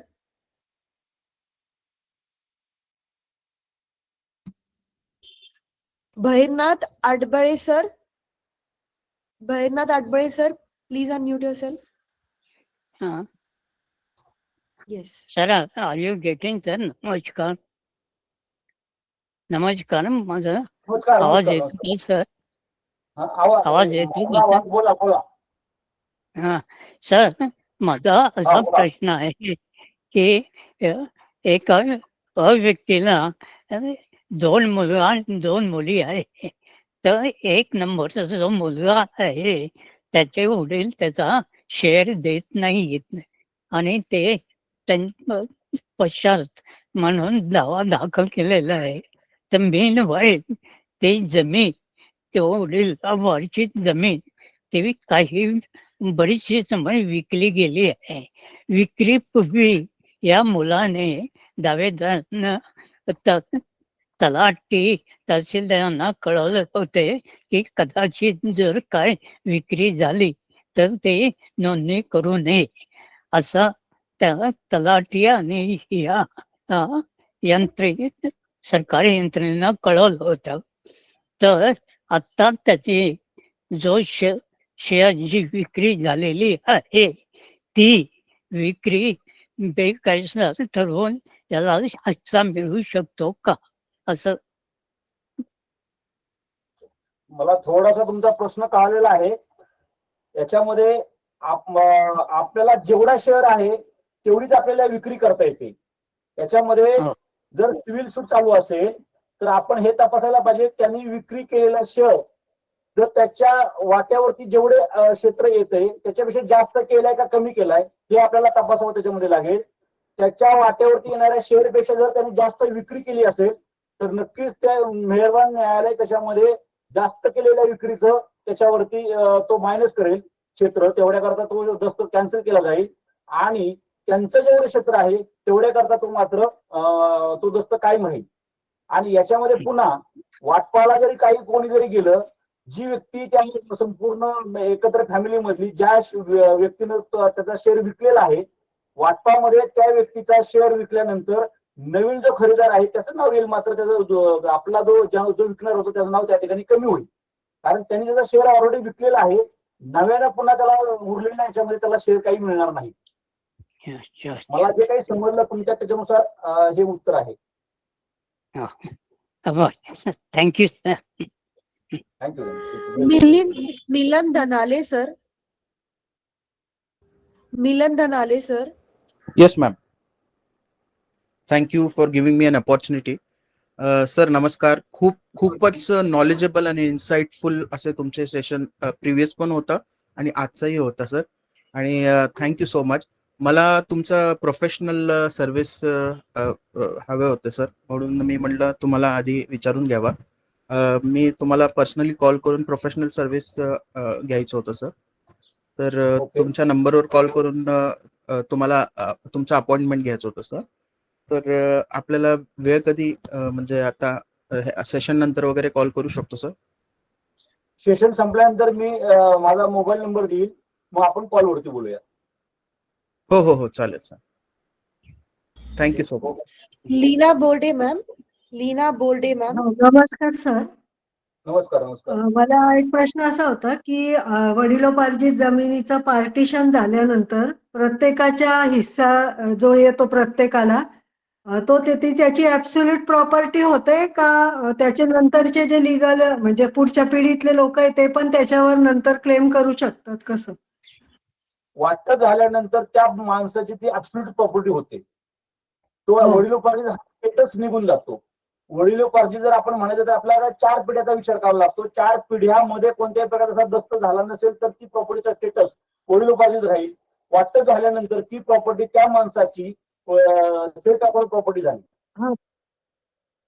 हा सर, सेल बॅकवर्ड झाली, पण आता सपोज त्या माणसाच्या नावे ती वाटपानंतर प्रॉपर्टी आली आणि त्याच्या घरामध्ये मुलाचा जन्म झाला. आता मुलीचं 2005 पासून वेगळं आहे, पण मुलाचा जन्म झाला तर मग त्याच्या याच्यावर कसा राईट राहतो का ती सेल बॅकवर्ड म्हणूनच कन्सिडर होते. आता याच्यामध्ये मुलाचा- केस याच्यामध्ये केस लॉ असा आलेला आहे की वडिलांना ती प्रॉपर्टी आल्यानंतर ती सेल प्रॉपर्टी होते आणि त्याला जर विक्री करायची म्हटलं तर मी माझी जी काही मुलं आहेत त्या मुलांच्या हिताकरता मी विकतोय किंवा मला ही गरज काय आहे याच्याकरता मी विकतोय असं त्या ठिकाणी म्हणलं पाहिजे. जर त्यांनी फक्त स्वतः करता जर त्याला विक्री करायचा त्याचा मनोदय असेल तर त्यांनी मात्र त्या मुलांचा विचार केला पाहिजे. हे फार त्याच्यामध्ये महत्वाचं आहे. अदरवाईज त्यांनी डिस्ट्रिक्ट कोर्टामध्ये जाऊन परमिशन घेतली पाहिजे की ही प्रॉपर्टी अशी मला आलेली आहे आणि मुलांच्या हिताकरता मी विक्री करून तशी विक्री परवानगी त्यांनी दिवाणी न्यायालयाकडून डिस्ट्रिक्ट कोर्टातून घेतली पाहिजे. आणि अजून एक प्रश्न होता सर, की आता हे एक वडिलोपार्जित प्रॉपर्टीचं झालं, पण समजा आता एखादं एकत्रित कुटुंब आहे आणि त्यांची सगळ्यांची मिळून एक जॉईंट प्रॉपर्टी आहे. सपोज वडिलोपार्जित नाहीये, जॉईंट प्रॉपर्टी आहे, तर त्या केसमध्ये त्या माणसाला जर मुलगा किंवा मुलगी जन्माला आले तर त्यांचं स्टेटस कसं होतं त्या जॉईंट प्रॉपर्टीमध्ये? जॉईंट प्रॉपर्टी म्हणजे आपण ती प्रॉपर्टी परचेस केलेली जॉईंट मध्ये आहे का याच्यावरून ठरेल. मग त्या जॉईंट प्रॉपर्टी मध्ये आपला शेअर किती आहे ह्याच्यावरती ते ठरेल. आपला शेअर समजा 2 व्यक्तींनी जॉईंट प्रॉपर्टी खरेदी केली तर अर्धा शेअर असेल. मग त्या अर्ध्या शेअर मध्ये त्या लोकांना त्यांची जी मुलं आहेत ती त्या अर्ध्या शेअर करता मर्यादित राहतील. ओके, जॉईंट फॅमिली प्रॉपर्टी म्हणजे त्यांचा मुलगा, सून आणि बायको अशी सगळ्यांची मिळून प्रॉपर्टी असली तर ती म्हणजे ती कोणती कन्सिडर कशी होईल पुढच्या पिढीसाठी, त्याचं स्टेटस काय राहील? त्या प्रॉपर्टीचा सोर्स ऑफ टायटल काय हे फार महत्वाचं आहे. सोर्स पार्टिशननी आलेली आहे वडिलांना आलेली. पार्टिशन वडिलांना आली तरी त्याच्यामध्ये त्याचे मुलं मुली आहेतच ना. ठीक आहे सर. आणि अजून एक प्रश्न होता की विषय नाही, हा दिवाणी स्वरूपाचा विषय आहे, तरी पण आपण चर्चा त्यामध्ये करूया. सिटी सर्वे नंबर जो दिला जातो सर, तर ज्यावेळेस कॉर्पोरेशनच्या लिमिट मध्ये आल्यानंतर सीटीएस नंबर पडतो का कसं असतं? म्हणजे नाही, गावामध्ये पण सिटी सर्वे झालेले आहेत ना, बऱ्याच गावामध्ये सिटी सर्वे झालेले आहेत. सिटी सर्वे म्हणजे फक्त शहराकरताच आहेत असं त्याचा अर्थ नाहीये. गावाचे सुद्धा सिटी सर्वे झालेले आहेत. तर सिटी सर्वेची मिळकत वेगळी राहते. गावठाणामधली मिळकत शक्यतो ही सिटी सर्वेची राहते. गावठाणा बाहेरची जी मिळकत असेल ती सिटी सर्वेची नाही तर त्याच्यावरती रेव्हेन्यूचा त्या अर्थाने अधिकार चालू. Okay, thank you sir. खूपच म्हणजे इन डेप्थ नॉलेज मिळालं तुमच्या दोन्ही लेक्चरमध्ये. Thank you. Thank you. Rishikesh Heda sir. Rishikesh Heda sir. Sir नमस्कार. खूप चांगलं सेशन झालंय. पुढचेही लेक्चर अटेंड करायला आवडेल. सर माझा क्वेश्चन असा होता की जेव्हा आपण प्रॉपर्टीचं व्हॅल्युएशन बघत असतो कोणते, तर त्या केसमध्ये सीटीएस कधी कधी त्या रेकॉर्डमध्ये नसतात किंवा सर्वे नंबरचा सीटीएस झालेला असतो. तर त्या ग्राउंड्समध्ये त्याचं व्हॅल्युएशन म्हणजे जे रेट असतात आपले लँडचा रेट असतो, बिल्डिंगचा असतो, तर ते कसे त्याचं व्हॅल्युएशन केलं जातं? सिटी सर्वे तुम्ही म्हणल्याप्रमाणे सिटी सर्वे नंबर गावामध्ये सुरू झालेला असतो. गावामधल्या सिटी सर्वेचं व्हॅल्युएशन वेगळं असतं आणि 7/12 दप्तरी शेत जमीन आहे त्याचं व्हॅल्युएशन वेगळं असतं. जे काही सिटी सर्वे मध्ये जे काही मिळकती असतात त्याचं व्हॅल्युएशन जास्त असण्याचं कारण म्हणजे त्या ठिकाणी तुम्हाला बांधकाम वगैरे या ज्या काही बाबी असतात गावठाणामध्ये क्षेत्र असल्या कारणानं त्याचे नियम वेगळे आहेत, शेतीगत नियम वेगळे आहेत. या ठिकाणी ग्रामपंचायत लागू होतो आणि सिटी सर्वे झाला म्हणून भूमी अभिलेखचा रोल येतो. तसं 7/12 दप्तरच्या नोंदी आहेत त्याच्यामध्ये तलाठी सर्कल वगैरे या रेव्हेन्यू अधिकाऱ्यांचा संबंध येतो. म्हणून दोघांमध्ये व्हॅल्युएशन मध्ये नक्कीच फरक पडतो. आणि व्हॅल्युएशन करताना आपल्याला सिटी सर्वेचा उत्तर त्या म्हणजे माझं म्हणणं असं होतं की रेडी रेकनर जो असतो आपला त्यामध्ये सिटी सर्वे नंबरच नाहीये, तर व्हॅल्युएशन कसं करायचं? असं व्हॅल्यू दिलेली असते प्रत्येक सिटी सर्वे नंबरच्या पुढे किंवा तो नंबरच नाही. नॉर्मल केसमध्ये सिटी सर्वे जर त्या ठिकाणी नंबर नसेल ना तर त्याचा सिटी सर्वे नंबर झाला नसेल आणि मग त्याचा 7/12 उतारा असेल तर आपल्याला 7/12 उतारा प्रेझेंट त्या ठिकाणी केला पाहिजे. आणि समजा हेही काही डॉक्युमेंट नसेल तर संबंधित जेडीआर ऑफिस आहे त्या जेडीआर ऑफिस मध्ये हा नंबर तुमच्या व्हॅल्युएशनच्या बुक मध्ये नाहीये तर त्याचे करावं किंवा माझं व्हॅल्युएशन काढून द्यावं याच्याकरता आपल्याला अर्ज करावा लागेल. Okay ma'am, thank you so much. Okay. Jayesh Kalanke sir. Jayesh Kalanke sir. Jayesh Kalanke sir. Again, we have NS. I think, sir, ma'am, you had raised your hand previously. Yes. Sorry ma'am, my mistake. Sir नमस्कार, माझं नाव निलेश सोनावणे आहे. माझा प्रश्न असा होता की 2 पार्टीज आहेत, एक्स आणि वाय, त्यांचा 7/12 त्यांच्या नावावर आहे. पण मागच्या 2 ते 3 पिढ्या त्यांचं वायसा वर्षा म्हणजे एक्सची जमीन वाय कसतोय आणि वायची जमीन एक्स कसतोय. तर आता एक्सची जी जमीन आहे तर ती थोडीशी मोक्याच्या ठिकाणी आहे आणि एक्सच्या वारसदारांनी वायला रेज केलं की आम्हाला जमीन द्या अशी आमच्याच नावावर आहे. तर वाय त्याचा पोझिशन सोडत नाही. तर एक्सला राईट बनतो का वायला राईट बनतो ज्यावेळेला लिगल पुढे इश्यूज येतील त्यावेळेला? हा संपूर्ण दिवाणी स्वरूपाचा विषय आहे.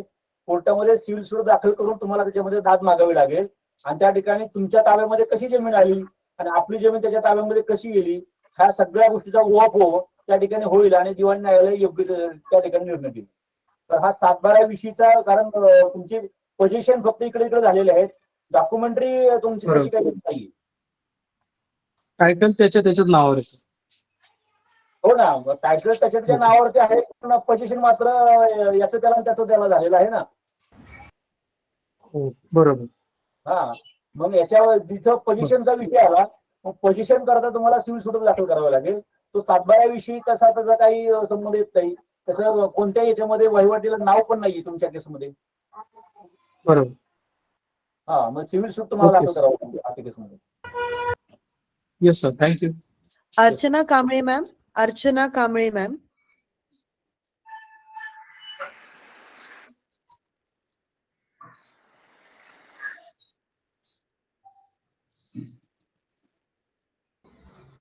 Archana Kamble ma'am, you are not audible. आवाज येत नाहीये तुमचा. उषा जाधव मॅम. उषा जाधव मॅम.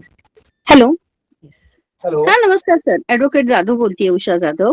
अतिशय सुंदर लेक्चर होतं सर आपलं. मागचंही लेक्चर छान होतं आणि आताही प्रश्न उत्तरांचं जे आहे तेही अतिशय उपयुक्त असं लेक्चर आहे. माझा प्रश्न असा होता सर की एक प्रॉपर्टी आहे 21 गुंठ्यांची आहे आणि 2001 सालचा हा जो दस्त झालेला होता तर तो एकूम मध्ये असताना त्या व्यक्तीनं केलेला होता. कुटुंब मॅनेजरनी तो केलेला आहे. त्यावेळेस काही वाटणी झालेली नव्हती, 7/12 झालेले नव्हते, तोंडी वाटपपत्र झालेलं होतं आणि ज्यावेळेस एकूमनी त्याच्या हिश्श्यातली जी जमीन दिलेली होती त्यांच्या जावयाला दिलेली होती ती, पण ती जमीन जी आहे ती 1, 2, 3 व्यक्तींमध्ये होती डिवायडेड झालेली. एकूम एक व्यक्ती, त्यानंतर दुसरी एक व्यक्ती आणि थर्ड एक व्यक्ती, अशा 3 मध्ये 21 गुंठ्यांचं वाटपपत्र झालेलं होतं. परंतु जे आत्ताचा एक जो गुंठ्याचा व्यवहार झालेला होता तर चतुर्सीमेप्रमाणे तो जो आहे तर 2 नंबरचा जो वाटपपत्रामधला व्यक्ती आहे त्याच्या हिश्श्यातली जमीन 3 नंबरच्या व्यक्तीला दिली गेलेली आहे. तर याच्यामध्ये चतुर्सीमेप्रमाणे जर पाहिलं तर ती 2 नंबर मध्ये असलेली जमीन 3 नंबर व्यक्तीच्या जावयाला दिलेली आहे. तर मग हा व्यवहार कसा ठरतो? आणि ऑलरेडी पाहिलं तर ही तोंडी मान्यता आहे आणि आत्ताची जी परिस्थिती आहे तर तिथं 7 गुंठ्यापैकी 4 गुंठे आहे त्या व्यक्तीलाच दिलेली आहे, जावयालाच दिलेली आहे. 3 गुंठे त्या 3 नंबरच्या वाटपपत्राच्या व्यक्तीच्या नावावर आहे आणि तो दस्त आहे ज्यावेळेस वाटपपत्र झालेलं नव्हतं, 7/12 नावं नव्हती, त्यावेळेसचा हा व्यवहार आहे. तर या बाबतीत काय करता येऊ शकतं? जर अशा काही चतुर्सीमा याची त्याला जागा असेल तर तो दस्त दुरुस्त करून घ्यावा लागेल. 2001 चा काही जरी दस्त बोललात तर तो दस्त आज त्याला दिवाणी न्यायालयामध्ये जाऊन ज्या काही चतुर्सेव तुमच्या चुकलेल्या आहेत आणि क्षेत्राबाबत जे काही झालेलं आहे तर ते दिवाणी न्यायालयामध्ये त्या दस्तावेज स्पेसिफिक रिलीफ ऍक्ट खाली तो दस्त दुरुस्त करून घ्यावा लागेल तुम्हाला. बर. पण जो दस्त झालेला आहे 1 गुंठ्याचा ऑलरेडी तो त्यामध्ये असा उल्लेख आहे म्हणजे अगदी याच्यामध्ये जो दुय्यम निबंधकांचा जो रिपोर्ट दिलेला आहे त्यामध्ये मान्यता देणाऱ्याच्या हिश्श्यातून ती प्रॉपर्टी दिलेली आहे असा त्यामध्ये स्पेसिफिक उल्लेख आहे सर. मान्यता देणाऱ्या हिश्श्यामधून जरी दिली असली तरी तो त्याच्या शेअर मधून ते वजा होईल हा भाग वेगळा. परंतु तुमच्या केसमध्ये चतुर्सीमेचा प्रश्न दिसतोय मला. चतुर्सीमा ही दस्त होण्याच्या आधीच्या आहेत सर. मग म्हणून तर ना दस्त होण्यापूर्वीच्या चतुर्सीमा आणि नंतर तोंडून दिलेल्या चतुर्सीमा याच्यामध्ये फरक पडतोय. मग ज्या काही बरोबर चतुर्सीमा आहे त्यानुसार तो दस्त दुरुस्त होणं गरजेचं आहे. बर. आणि त्याच्यामध्ये असाही एक स्पष्ट फॉरेन्सिकचा रिपोर्ट आहे की त्यांच्या जे एक्सपर्ट आहेत त्यांनी असं ओपिनियन दिलेलं आहे की थंब इम्प्रेशन आणि सिग्नेचर हे ज्या व्यक्तीकडनं प्रॉपर्टी घेतली गेली आहे गुंठ्याची त्या व्यक्तीच्या नाहीतच आहेत त्या. हा विषय पूर्णतः वेगळा आहे. तर तो जे काही तुम्हाला याच्यामध्ये आहे ते तुम्हाला सिव्हिल कोर्टाशिवाय कोणत्याही प्रकारचं तुम्हाला याच्यामध्ये निराकरण होणार नाही. तुम्हाला सिव्हिल कोर्टामध्ये ह्या सगळ्या गोष्टी सिद्ध कराव्या लागतील. ओके, धन्यवाद सर. खूप अतिशय सुंदर असं मार्गदर्शन होतं. धन्यवाद सर. शाश्वती सरकार मॅम. शाश्वती सरकार मॅम. नमस्ते सर. मी शाश्वती सरकार बोलते. मला हा प्रश्न होता की गावठण जी जागा आहे ती शेत जमीन आहे मग त्याच्यामध्ये ना बांधकाम करून लोक ना राहतात पण ती रेसिडेन्शियल मध्ये मोडतं की ना शेत जमीन मध्येच येणार कारण बँकेचे जे असतात सरफेसी ऍक्ट त्याच्यामध्ये एग्रीकल्चरल लँडला सरफेसी ऍक्ट लागू होत नाही. मग ही जी गावठण आहे ती रेसिडेन्शियल मध्ये आपण धरून करायची कारण 7-12 मध्ये तर शेत जमीनच देणार तिथे येणे पण परमिशन नसते. बरोबर. आता याच्यामध्ये तुम्ही जर मार्गदर्शन केलं तर बरं होईल. आता याच्यामध्ये जमिनी 2 प्रकारे विभागल्या जातात. एक गावठाणाची जमीन आणि शेत जमीन. जर गावठाणामध्ये जी काही जमीन असेल त्याचा सिटी सर्वे बहुधा झालेला असतो. सिटी सर्वे जर झाला असेल तर त्याच्यामध्ये सरफेसी ऍक्ट तुमच्या याच्याप्रमाणे तो लागू होईल. पण याच्यामध्ये शेतजमीन जर असेल तर शेतजमीनला तुम्ही म्हणता त्याप्रमाणे सरफेसी ऍक्ट लागू होत नाही. तर तुमची जमीन गावठाणामध्ये आहे की शेतजमीनच्या ह्याच्यामध्ये आहे हे तुम्हाला याच्यामध्ये व्हेरीफाय करावं लागेल. 8-12 हा शेतजमीनचा असतो गावठाणाच्या जमिनीचा नसतो. तर गावठाणाच्या जमिनीचा वेगळा उतारा असतो त्याची नोंद भूमी अभिलेख मध्ये असते. अच्छा, नोंद कुठे करायची ती? भूमी अभिलेख कार्यालयामध्ये सिटी सर्वे झाला असेल तर तुम्ही सिटी सर्वे मध्ये ऑफिसला जाऊन त्याची नोंद तुमची आहे की नाही वगैरे तपासून घ्या आणि तसा तो उतारा काढा. त्याच्यामध्ये शेत जमीन दाखवतात पण ही लोक बांधकाम करून गावठण म्हणून तिथे राहतात आणि मग ते लोन घ्यायला येतात की आम्ही बांधलेला. नवीन असं आलंय की गावठाण वाढ झालेली आहे. साधारण ती 500 मीटर झालेली आहे. जरी असलं तरी वाढ याच्यामध्ये आपण दस्त नोंदणी करताना वगैरे ही तशी खऱ्या अर्थाने गृहीत धरली जात नाही असं त्याच्यामध्ये दिसून येतं. त्यामुळे हा विषय वादातला नक्कीच आज रोजी राहणार आहे की ती जमीन गावठाणातली म्हणायची का शेतजमीनच्या याच्यामधली म्हणायची आणि शेतजमीनच्या याच्यामध्ये बांधकाम केलं असेल तर मग त्यांनी एने परमिशन घेतली का प्लॅन सँक्शन करून घेतला का. आता इथे पीएमआरडीच्या याच्यामध्ये आपल्याला सॉरी ते प्लॅन सँक्शन म्हणून आहे ना पंचायत मध्ये ग्रामपंचायत मध्ये जातात आणि ग्रामपंचायतींना तात्पुरतीचं सँक्शन देतात. ग्रामपंचायतीला सँक्शन करायचं अधिकार नाहीयेत. पूर्वी हे अधिकार कलेक्टरला होते. त्या ठिकाणी तुम्ही येण्याची प्रोसिजर मध्ये ह्या सगळ्या गोष्टी होत्या. तुम्ही त्या ठिकाणी ही येण्याची प्रोसेस त्यांनी कंप्लीट केली का हे पाहावं लागेल. ग्रामपंचायतीला काय होतं की टॅक्स मिळतात त्यामुळे त्यांनी त्यांच्या लेवलला त्यांच्या सुरुवातीला आपल्याला असं दिसून येईल की ग्रामपंचायतीला ह्याचं नॉलेज नाहीये की आपलं जुडिशन फक्त ग्रामपंचायतीच्या हद्दीमधल्या क्षेत्राकरताच आहे. ते समजा ग्रामपंचायतीला लागून जर शेतजमीनच्या याच्यामध्ये घर बांधलं असेल तर त्या ठिकाणी त्यांचं ज्युडिशन वाढवतात थोडक्यात किंवा त्या ठिकाणी अधिकाऱ्यांना पाहतात. ती पाहणं चुकीचं आहे. त्यांचं अधिकार क्षेत्र हे फक्त गावठाणाच्या मिळकतीमधल्या क्षेत्राकरताच आहे. मग तिथल्या जे काही बांधकाम केले त्या बांधकामाची नोंद करणं हे फार महत्वाचं आहे त्याच्यामध्ये. मग ते नोंद काय कसं करतात, करतात? नमुना 8 मध्ये पण टेम्पररी स्ट्रक्चर दाखवतात आणि त्यांच्याकडनं आहे ना हे घेत आहेत, नमुना 8 मध्ये पण आहे ना ते टँक घेत आहेत.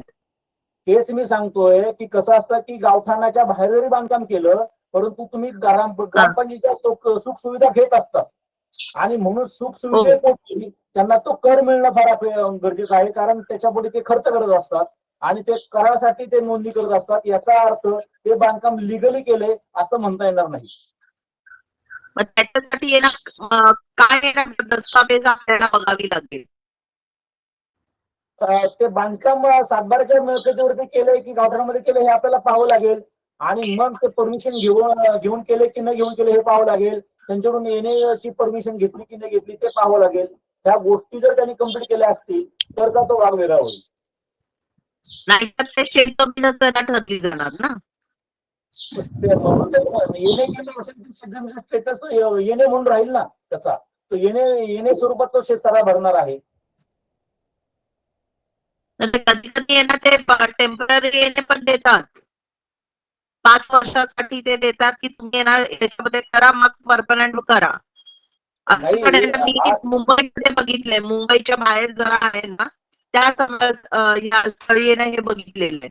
म्हणून आहे ना मी मुंबईमध्ये प्रॅक्टिस करते यासाठी मी विचारते हे गावठाण किंवा आहे ना शेत जमीन याची ना फरक कशी करायची की दिस इज रेसिडेन्शियल किंवा हा आहे ना शेत जमीन आहे एग्रीकल्चरल. आता याचं जे झोनिंग असतं हे झोनिंग वेगळं डिपार्टमेंट करत असतं. म्हणून मी तुम्हाला म्हणलं याचं झोन काय आहे हे आपल्याला पाहावं लागेल. झोन जरी रेसिडेन्शियल असला पण ती मिळकत 7/12 दप्तरी त्या मिळकती असेल तरी ते आपल्याला रेसिडेन्शियल झोन येऊन त्या ठिकाणी आपल्याला बांधकाम करायचं असेल तर अर्थ होत नाही. त्याला आपल्याला येणे परमिशनच घ्यावी लागेल. मग तुम्ही येणे परमिशन घेतली की न घेतली हे आपल्याला तपासावं लागेल. ते तुम्ही तपासून घ्या. ठीक आहे. थँक्यू. धन्यवाद sir. Yes, sir. Sir, actually, we have exceeded our time limit, but still we have got few more questions. Can we take one last question, sir, so that we can? Yes. Poonam, ma'am. Yeah, whoever wants to ask, please ask. Hello. Hello. Sir मला आता ज्या मॅडमनी विचारलं त्याच्याशीच related एक प्रश्न आहे. गावठाणातल्या जमिनीवरती आपली नावं आहेत, हे कुठे चेक करता येईल? आणि इन्क्रोचमेंट जेव्हा शेजारचा करतो, ऑलरेडी बऱ्याच लोकांनी घरं बांधलेली आहेत आणि समोरचा म्हणतोय की ही जागा माझी, आपण म्हणतोय की ही जागा माझी आहे, तर ते कसं व्हेरीफाय करता येईल? मी आपल्याला म्हणल्याप्रमाणे गावाच्या जमिनी ह्या 2 विभागामध्ये विभागलेल्या असतात. एक गावठाण आणि शेतजमीन. गावठाणामध्ये जे क्षेत्र आहे जर त्या गावाचा सिटी सर्वे झाला असेल तर त्या जमिनीचं संपूर्ण रेकॉर्ड हे तुम्हाला भूमी अभिलेख हा तालुक्याचा जे गाव ज्या तालुक्यामध्ये आहे त्या तालुका दप्तरी भूमी अभिलेख म्हणजे मोजणीच्या ठिकाणी आपण अर्ज करतो त्या भूमी अभिलेखच्या डिपार्टमेंटमध्ये जाऊन त्याचा सिटी सर्वे काढावा लागेल. आणि त्यानंतर दुसरा प्रश्न जो आहे की शेतजमीनच्या संदर्भातला जो आहे ती जमीन गावठाणाची शेतजमीन आणि जर गावठाण असेल तर त्याचा 7/12 निघणार आहे. जर गावठाणाचे म्हणजे सिटी सर्वेचा तर सिटी सर्वेचा उतारा निघणार आहे. हे आपण ह्या 2 मध्ये फरक केला पाहिजे. हा फरक पहिला करून घ्या. सिटी सर्वे मध्ये नोंद झाली का हे तुम्ही तपासून घ्या. बर. आणि जर सिटी सर्वेला नोंद झालेली दिसली पण तरी सुद्धा आपल्या शेजारचा जो आहे त्यांनीही घरं बांधलीत, आपणही घरं बांधलीत, पण तो काही म्हणजे आता ते खेडेगावी कसं गुरं बांधण्यासाठी ते थोडस जागा एकमेकांची एन्क्रोच करतात, तशा पद्धतीचे वाद सुरू झालेले आहेत. ते लोक म्हणतात आमची जमीन आहे, आम्ही म्हणतो आमची जमीन आहे. मग हे कसं व्हेरीफाय करता येईल? सिटी सर्वे उतारा काढल्यानंतर त्याच्यावरती आपला एरिया किती आहे त्याचा एरिया किती आहे हे आपण तपासलं पाहिजे. आता त्याच्यामध्ये आपल्याला सर्वेचा नकाशा पण त्याची मोजणी त्यांच्याकडून घ्या तेवढ्या क्षेत्राकरता आणि मग त्याच्यामध्ये इन्क्रोचमेंट कोणाची झाली हे आपल्याला तपासावं लागेल. तर त्यांची इन्क्रोचमेंट आपल्यामध्ये झालं असेल तर आपला इन्क्रोचमेंटचा दावा त्या ठिकाणी काढून घेण्यासाठी दाखल करावा लागेल. सिव्हिल सूट. बर. आणि जर का पूर्वीच्या लोकांचीच नावं सिटी सर्वेला दिसत आहेत, आत्ताच्या पिढीची दिसतच नाहीये, तर आपण नव्याने त्यामध्ये लावू शकतो का? वारसनोंद करू शकतो. जसं आपण 7/12 दप्तरी वारसनोंद करू शकतो तसं सिटी सर्वेच्या उतार्यावरती पण आपल्याला वारसनोंद करता येते. अच्छा, ठीक आहे. Thank you sir. Thank you. Yes, sir. think I would take this opportunity to stop for the moment. I am really sorry for all the participants who have still raised their hands, but we have really exceeded our time. And we know that this is a Sunday and we would be investing our time also somewhere else. We have other commitments as well. So please excuse us if we are halting right now. But all the same, I would request all the participants to either join the groups and get the updates, or you can approach sir directly